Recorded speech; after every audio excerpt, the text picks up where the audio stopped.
Yo, YouTubers, LI23, man, coming at y'all with another video, man. Gotta get this wisdom, gotta get this knowledge, gotta get this divine understanding, man. I greet you all with a heart full of love. I greet you all with a heart full of peace. You know what I'm saying? I say. One perfect love. I'm sending enough love to all of you all. Positive vibes, wherever you are on the planet, I'm sending you like enough love. You know what I'm saying? So I want to come at y'all with another video and everything, you know what I'm saying?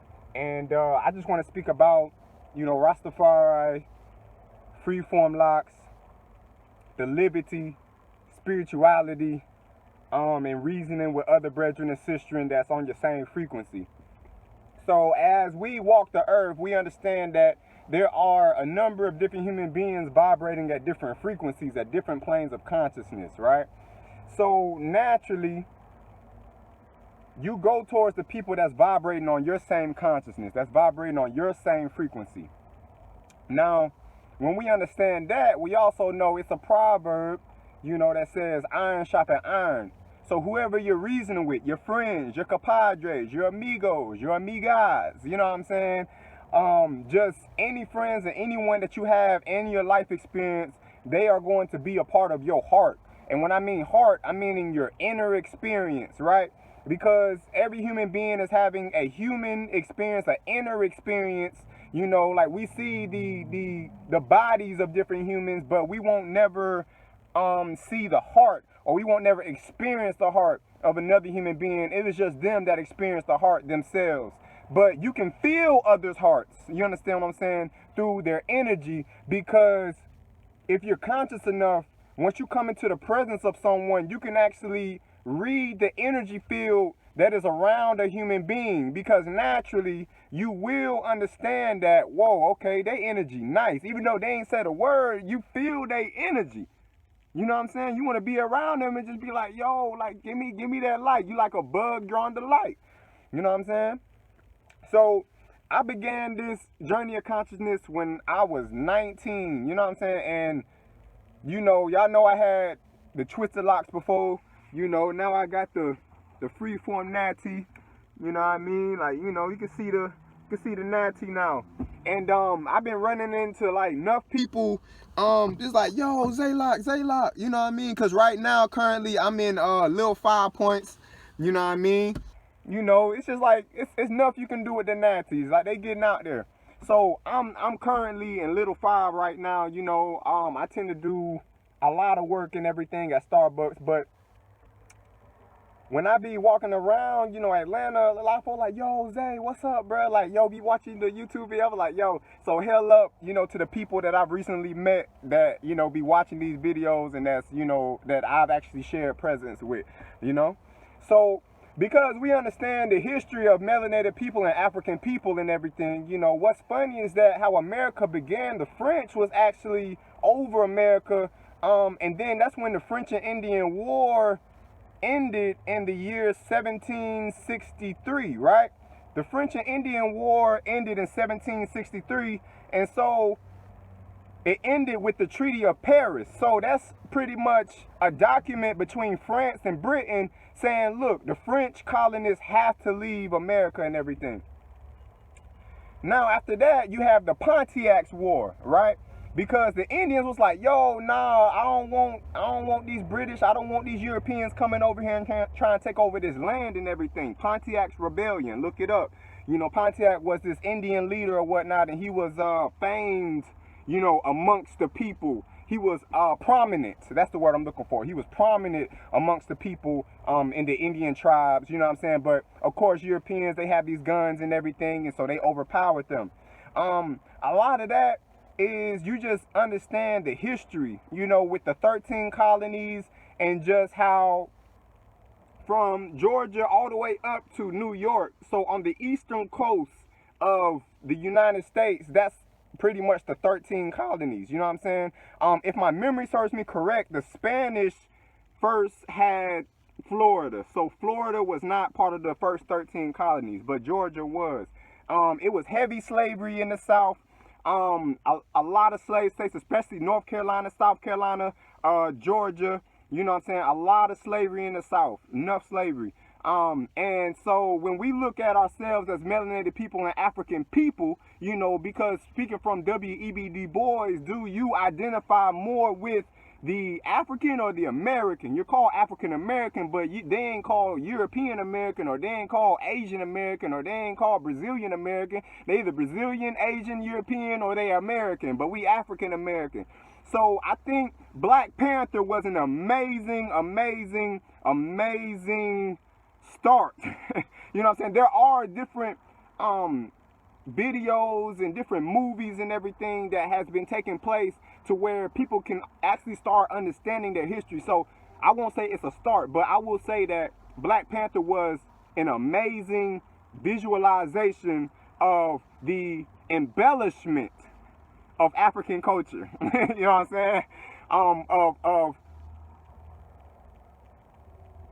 holding it, knowing it. You know what I'm saying? Because once you know yourself and you love yourself, you're going to walk amongst creation in a totally different heart. Now, if you're being taught, you know what I'm saying? Like, we're sitting here looking at even the Nat Turner rebellion and everything in Virginia and thing. Like, you know what I'm saying? There's enough rebellions. Even Harriet Tubman. Like, Harriet Tubman was the first woman in American history to ever lead a guerrilla-style attack and warfare on the Combahee River. Harriet Tubman led these troops, the Union troops. Now, she had freed over 300 slaves coming back and forth from here to Pennsylvania to Canada, all the way back down south to get her family. She came back, her husband took up another wife. She's like, how dare you? You know what I'm saying? Harriet Tubman, man, I'm talking about, yo, she was fire. She freed over 300 slaves. Now, just because of this Combahee River raid, she freed 750 in one day. 700 in one day. So pretty much, I say all this to say that once you know your history, that will set everything. That will set everything into place exactly how you need it, because you realize that the Eurocentric system of America will not teach you exactly what it is you need to know. Not to say that you can't utilize America for what it's worth. I am in university. I do attend the HBCU currently, Clark, Atlanta to be specific. And there are different things that you can use in America, like for instance, the currency value. You could take $1,000 to Ghana. You could take 1,000 American dollars to Brazil. You could take 1,000 American dollars to Costa Rica, Belize,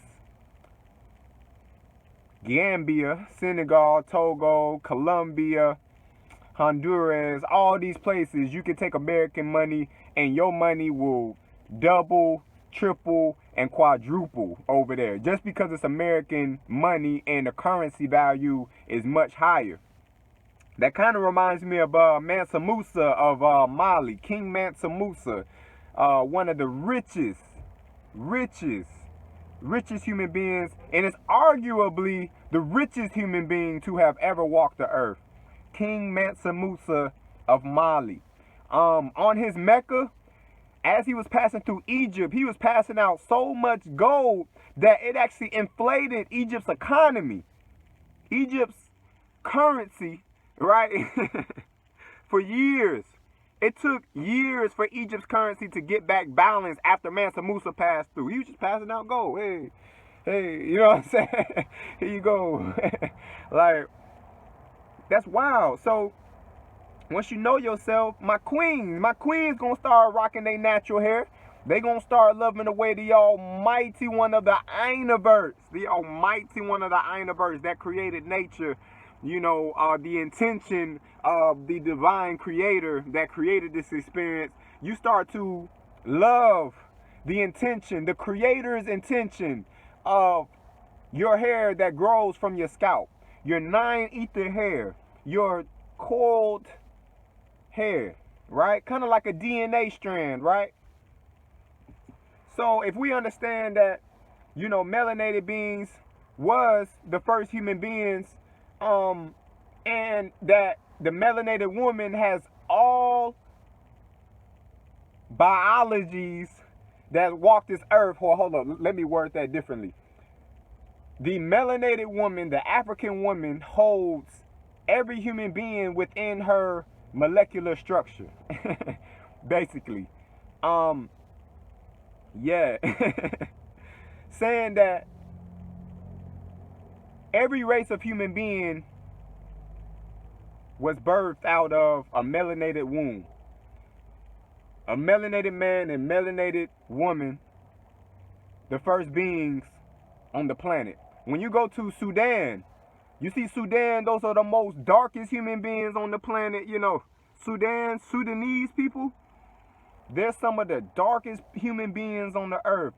Even in the Andaman Islands, the Jarawa tribe that's in the Andaman Islands, they tend to wear like red, you know, cultural vibes and everything. I personally don't think they should have allowed Europeans on their island. Kind of like North Centennial Island. North Centennial Island, I'm pretty sure, don't hold me to this, is an island off the coast of India. And I know for sure these are people that have never been colonized by Europeans, and they are melanated people. They are people of a darker hue, of a darker melanin concentration. So, look at Australia, you know. Look at South Africa, you know. Definitely give thanks and praise to Ethiopia. Ethiopia, you know, definitely under the reign of Menelik II, defeated the Italians, and Ethiopia was never colonized by Europeans. Ethiopia was never colonized by Europeans. When, you know, meanwhile, Europeans actually sat down and like they called it like the scramble for Africa, because they thought that Africa was so rich in resources, which they were correct. Africa is the richest place on earth for natural resources. The richest place on earth for natural resources. So they're like, whoa. I mean, you saw how they tried to, you know, get another boat route into India, right? That's really how, you know, Haiti and Dominican Republic, back then they called it Hispaniola. So Christopher Columbus first landed on Hispaniola, you know what I'm saying? And was thinking he found India, you know, thought he found a boat, you know, boat route to India, because Europe doesn't have natural resources like Africa does. So they tend to travel to trade, right? So there's different trading points, different trading posts. Even with the Chinese, Europeans trying to trade with Chinese and, you know, things like that for tea. When we realized that this is how all this began, right? The scramble for Africa. And even the Africans, when you go to Africa, you can go to Cameroon, right? A lot of them, majority of them would know French because the French colonized Cameroon. But there's also a tribal language before the European got there, right? So that was their natural language. But then when the European got around them, the French, then they got French in their language. So it's funny. Wherever you go in the world, you just pay attention to what language they speak, then you know what European country colonized them. You know what I'm saying? You can go to Mexico. Who colonized them? Obviously the Spanish. You know what I'm saying? But you tend to think, oh, Mexicans or Hispanics, Spanish is like their natural. Nah, bro, they had an indigenous language before Spanish. Spanish is a colonized language. Same thing with the language I'm speaking right now. English is a colonized language. That's a European language. I'm not speaking Ewe, tree, guy. You know what I'm saying? I'm not speaking, you know, none of these African language, Swahili. I'm not speaking, you know, Amharic. You know what I'm saying? What's that other one that Ge'ez, Ge'ez? You know, it's an ancient Ethiopian language. You know, I'm not speaking none of that. But so if you're just aware and you know that you got free will, it's like the more knowledge you got, you know, it's kind of like. So it's like the more knowledge you got, you understand that you can walk through creation differently. You can hold yourself up you know what I'm saying, in a different way. You can move in a different accord. You will see everything differently. You see what I'm saying? And you will use your time wisely here. Because, you know, the earth is just one part of the universe. You know what I'm saying? So we're here to experience, enjoy your experience. Just make sure that if you are a person of knowing, if you're a person of knowledge, you're a person of wisdom, you know, use your free will to create better experiences, right? Or a deeper awareness or understanding of creation or this life experience for the human beings that are coming after you, you know, speaking of procreation, your children, and the human beings that's around you, your family, your friends, your loved ones. You know? Because one person's knowledge is all people's knowledge. And what does Haile Selassie say? One who getteth knowledge and shareth not, they might as well not even have the knowledge in the first place. Basically, you know, shout out to Haile Selassie, Rastafari, balance, Empress Men and I, the divine feminine, one perfect love. So yes, culture. I advise you all to travel, save money and travel. See this world. It's enough out here. Virgin Islands, Ghana, Ethiopia, London, you know what I mean, Jamaica. That's where I've been so far. But there's enough places that's coming. I'm just getting this history degree and everything. And, you know, everything blessed. But, yeah, man. So that's pretty much the vibe. You feel me? So this is the Freeform Natty. You just heard everything that I've been saying. You know what I'm saying? So know that this is a badge of wisdom, right? This is a badge of wisdom. Now, speaking from a European context, oh, you need to go ahead and you need to have a shortcut and so you don't look intimidating. Oh, you need to cut off your beard so that you don't look intimidating. You know what I'm saying? Cut off all your power. You know what I'm saying? Not to say that having a low cut is having no power or having no beard is no power. Do not take it that way. But just know that once you allow your precepts, your natural precepts, you know, you allow nature to do its thing, just as you allow the tree or the rose or the squirrel or the cloud, you know, the sun or the mountain, as you allow them to do their thing, allow your own self to do your thing, because you are nature too. Just allow yourself to do what it do, and that's what's going to align you with divine purpose, right? Divine purpose, divine intention, right? And that's the highest wisdom, is understanding the existence that brought this existence into existence. Perfect love. Yes, right. So give thanks and praise to the Almighty One. Give thanks and praise to the Most High. Wisdom, knowledge, and understanding. Make sure, please, if you have learned something in this video, please like this video for me. Like this video so other people can like it, other people can watch it. And please go check out my website, www.mynaturalroots.org, www.mynaturalroots.org. Come and shop with me. Black seed oil. I got moringa from Ghana, right? I make different copper jewelry. If you like different copper jewelries, I make this as well. Come and check me out at www.mynaturalroots.org. I actually published a book. I got a book over there, 125-page book. And I just finished my second book. Soon come. And I'm going to just say soon come. But come check me out on my website, support a brother, and just keep coming up in knowledge, wisdom. Gotta get this wisdom, gotta get this knowledge, gotta get this divine understanding, man. Y'all already know, man. I appreciate y'all. One perfect love to y'all day. Stay productive, man. Stay creative. Work, but make sure you rest. Work, but make sure you rest. You see what I'm saying? Balance. One perfect love. Know yourself. Bless.